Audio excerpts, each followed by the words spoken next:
그날 저는 장로 직분을 내려놓았습니다. 60년 넘게 교회를 다닌 사람이었습니다. 그런데 결국 이혼한 장로가 되었습니다.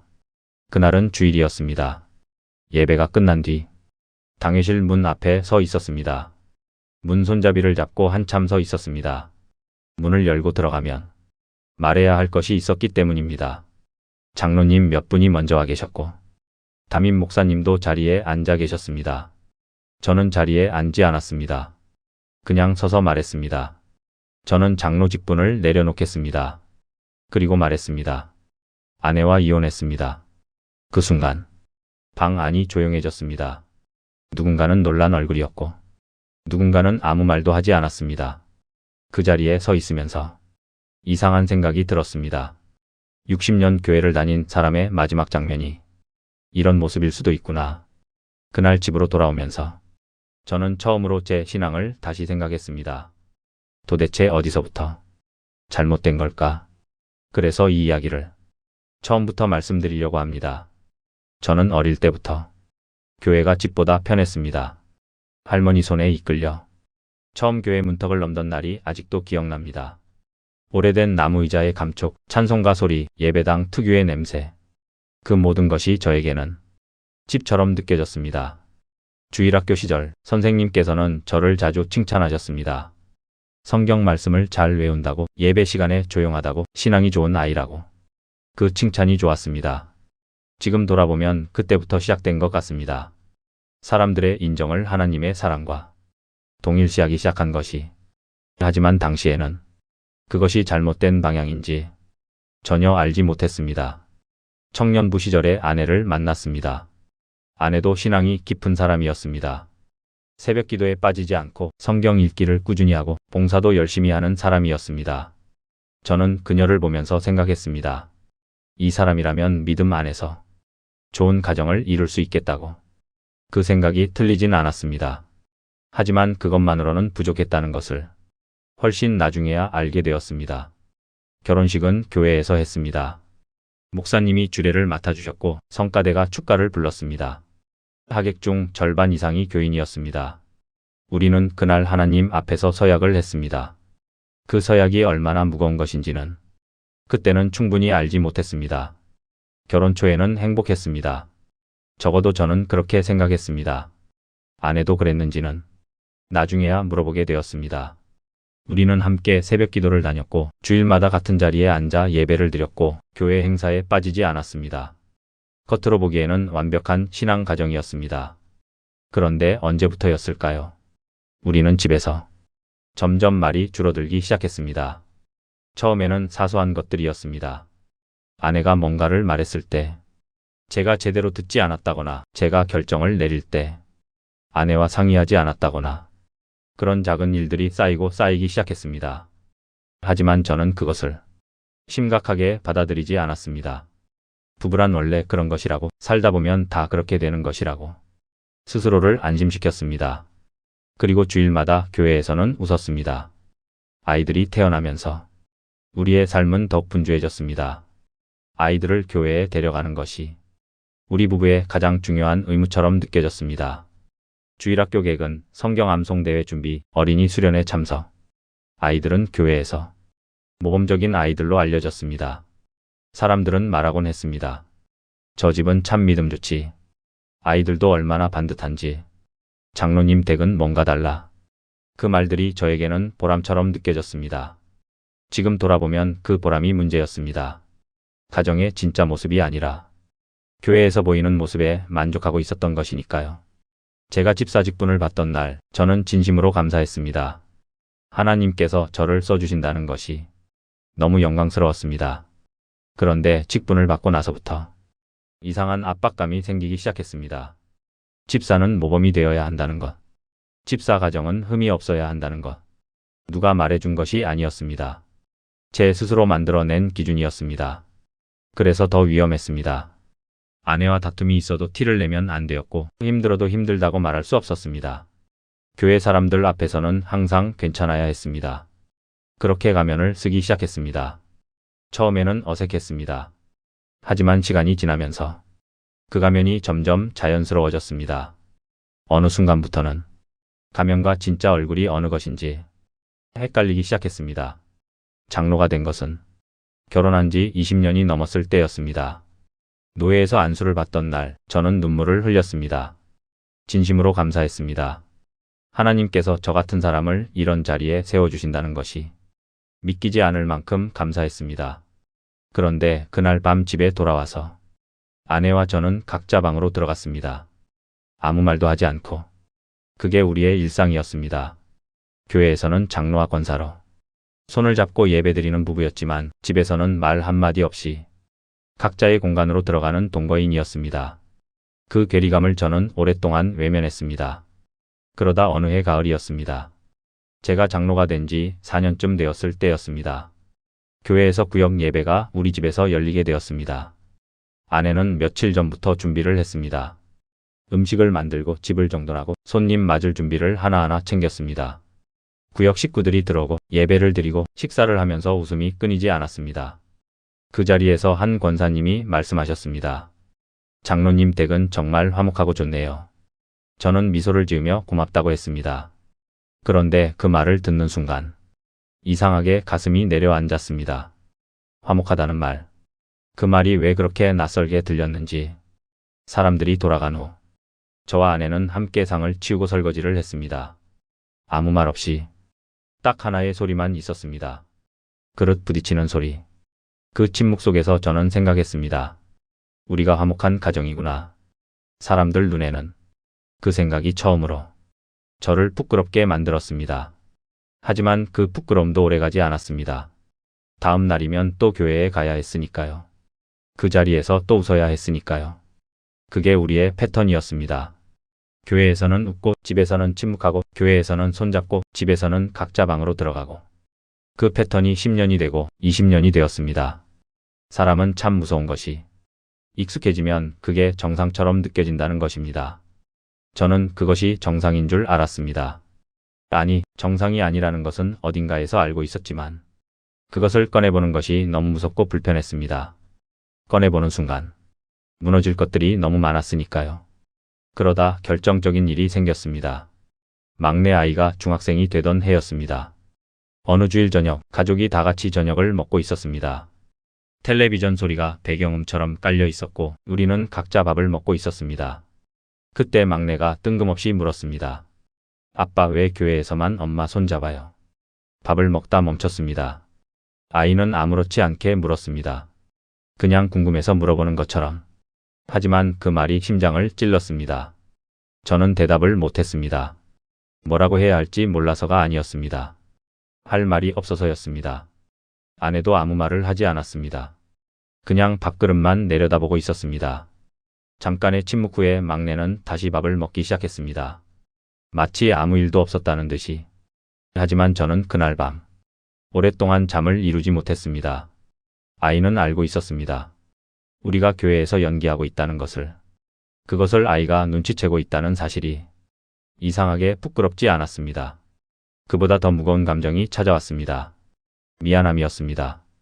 아이가 자라나는 시간 동안 우리 부부는 아이에게 무엇을 보여주었을까? 교회에서의 모습과 집에서의 모습이 이렇게 다른 부모를 보면서 아이는 무엇을 배웠을까? 신앙이란 교회에서만 켜지는 것이라고 배우고 있지는 않을까? 그 생각들이 그날 밤 내내 머릿속을 떠나지 않았습니다. 그날 이후로 모든 것이 달라졌습니다. 달라졌다기보다 직면하게 되었습니다. 더 이상 외면할 수 없게 되었습니다. 우리는 20년 넘게 서로의 감정을 물어본 적이 없었습니다. 어떻게 지냈냐고, 무엇이 힘드냐고, 요즘 어떤 생각을 하느냐고. 그런 질문들을 우리는 나누지 않았습니다. 교회 일정에 대해서는 이야기했습니다. 아이들 학교 일에 대해서는 이야기했습니다. 집안 살림에 대해서는 이야기했습니다. 하지만 서로에 대해서는 이야기하지 않았습니다. 그것이 20년이 넘도록 아무도 이상하다고 생각하지 않았습니다. 솔직히 말하면 저는 아내가 무슨 생각을 하는지 잘 알지 못했습니다. 알려고도 하지 않았던 것 같습니다. 교회에서 봉사를 열심히 하면 좋은 남편인 줄 알았습니다. 헌금을 성실히 드리면 책임을 다하는 것이라고 생각했습니다. 가정을 위한 책임과 아내를 향한 사랑이 전혀 다른 것이라는 것을 저는 너무 늦게 알았습니다. 아내와 처음으로 진지하게 대화를 나눈 것은 막내의 그 질문이 있고 나서 얼마 지나지 않아서였습니다. 처음에는 조심스러웠습니다. 수십 년 동안 하지 않았던 이야기를 갑자기 꺼낸다는 것이 어색하고 무거웠습니다. 그런데 대화를 시작하자마자 감당하기 어려운 것들이 쏟아져 나왔습니다. 아내가 오랫동안 혼자 담아두었던 것들, 제가 알지 못했던 아내의 외로움, 제가 보지 못했던 아내의 고통. 저는 그 이야기들을 들으면서 할 말이 없었습니다. 변명하고 싶지 않았습니다. 아니, 변명할 말도 없었습니다. 그 대화 중에 아내가 말했습니다. 우리 사랑한 적이 있었나요? 저는 대답하지 못했습니다. 그 침묵이 어떤 말보다 더 많은 것을 말했습니다. 이혼을 결정하는 데는 오랜 시간이 걸렸습니다. 우리 둘 다 처음에는 원하지 않았습니다. 하지만 함께 있는 것이 서로에게 도움이 안 된다는 것을 결국 인정하게 되었습니다. 저는 장로이기 때문에 이혼이 두려웠습니다. 이혼한 장로. 그 단어가 주는 무게감이 너무 컸습니다. 교회에서 어떤 시선을 받을지, 사람들이 어떻게 볼지, 직분을 내려놓아야 할지, 그런 생각들이 머릿속을 가득 채웠습니다. 하나님 앞에서 어떻게 할지보다 사람들 앞에서 어떻게 할지를 더 먼저 생각했습니다. 그것이 얼마나 본말이 전도된 것인지는 나중에야 깨달았습니다. 그때도 저는 여전히 사람의 시선을 더 무서워하고 있었던 것입니다. 이혼 소식은 빠르게 퍼졌습니다. 교회는 작은 공동체입니다. 비밀이 없는 곳이기도 합니다. 사람들의 반응은 다양했습니다. 걱정해주는 사람도 있었고, 멀어지는 사람도 있었고, 수군거리는 사람도 있었습니다. 장로님이 이혼했대. 믿음이 식은 거 아니야. 사탄의 시험이네. 뭔가 더 있는 것 아닐까. 그런 말들이 들려왔습니다. 이상하게도 그 말들이 더 이상 두렵지 않았습니다. 이미 가장 두려운 일이 일어난 후였으니까요. 그리고 처음으로 생각했습니다. 사람들의 말이 나를 정의하지 못한다는 것을. 60년 넘게 교회를 다니면서 그 생각을 한 번도 해본 적이 없었는데 장로직은 내려놓았습니다. 40년 가까이 교회에서 직분을 가지고 살아온 사람이 갑자기 그 모든 것을 내려놓는다는 것은 쉬운 일이 아니었습니다. 예배 시간에 앞자리가 아닌 뒷자리에 앉을 때, 장로로 불리지 않을 때, 의사결정 자리에 없을 때, 그 낯선 느낌이 처음에는 불편했습니다. 하지만 시간이 지나면서 그 불편함이 오히려 좋아지기 시작했습니다. 직분이 없으니 더 이상 완벽할 필요가 없었습니다. 가면을 쓸 이유가 없었습니다. 그게 얼마나 홀가분한 것인지 그 자리에 오기 전에는 몰랐습니다. 이혼 판결이 난 날, 저는 교회가 아닌 작은 공원 벤치에 앉았습니다. 혼자였습니다. 그리고 기도했습니다. 처음으로 변명하지 않는 기도였습니다. 하나님, 저는 좋은 장로가 아니었습니다. 좋은 남편도 아니었습니다.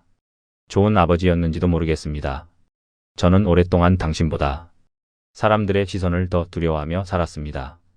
당신 앞에서 정직하기보다 사람들 앞에서 완벽한 척하는 것이 더 중요했습니다. 그게 제 죄였습니다. 그 기도를 하면서 눈물이 났습니다. 수십 년 동안 교회를 다니면서 그렇게 펑펑 운 적이 없었습니다. 예배 중에 감동을 받아 눈물을 흘린 적은 있었습니다.